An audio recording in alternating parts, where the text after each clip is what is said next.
This time of year, you hear a lot about folks in long-term care facilities, nursing homes, and whatnot. You hear a lot about abuse this time of year, and sometimes it's not abuse, it's simple neglect.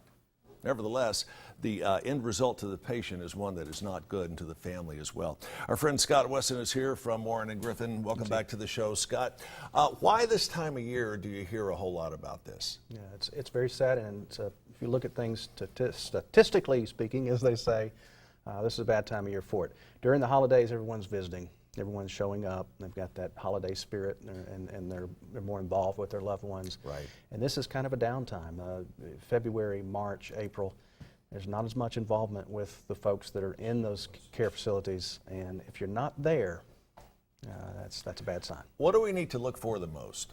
Well, when you're visiting, what you're looking for is, number one, is bed sores. Bed sores are never very acceptable. I mean, they should almost never happen.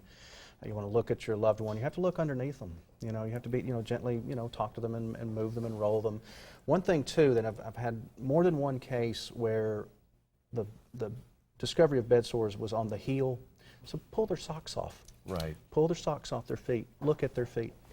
I guess, as you mentioned, a lot of times the long-term care facilities, and it's important to point out, we're not trying to identify anyone in particular, but they go through the deep cleaning leading up to the holidays, and they have on their brightest smile and the freshest coat of paint possible. I would imagine this time of year there's a lot of folks who are normally staffing those facilities that may not be there. They're taking some time off for their own. Absolutely.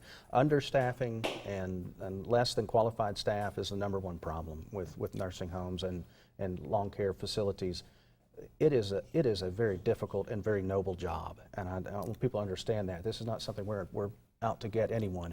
We want your relative, we want your loved one to be taken care of. That's the main issue. If you see damage like that, what is your first step in taking care of the situation?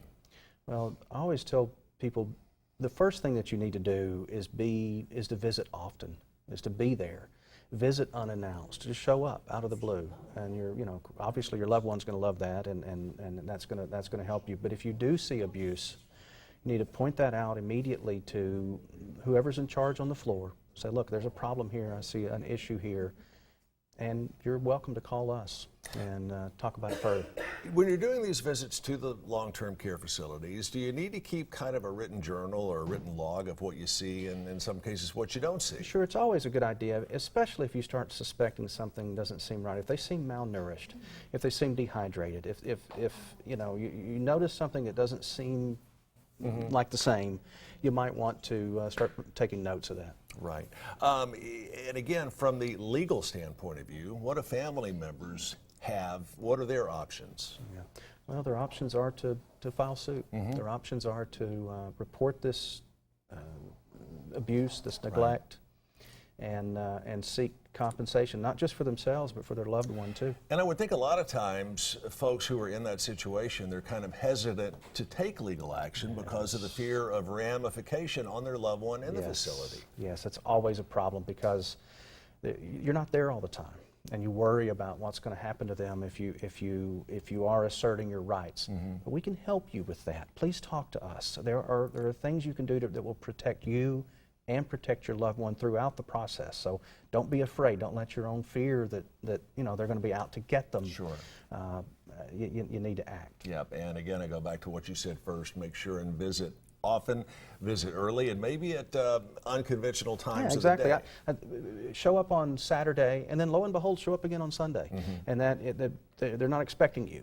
And it's just you want to keep people honest, and that's the way to do it. Understood. Scott Wesson, thank you so much for your time and your expertise. You can get in touch with Scott Wesson. He is at the firm of Warren and Griffin. You see him every week here on Let's Chat. 265-HURT, the phone number. That's 265-HURT.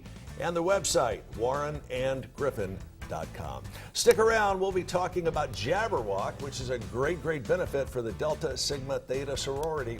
We've got all of that and more as we continue on Let's Chat.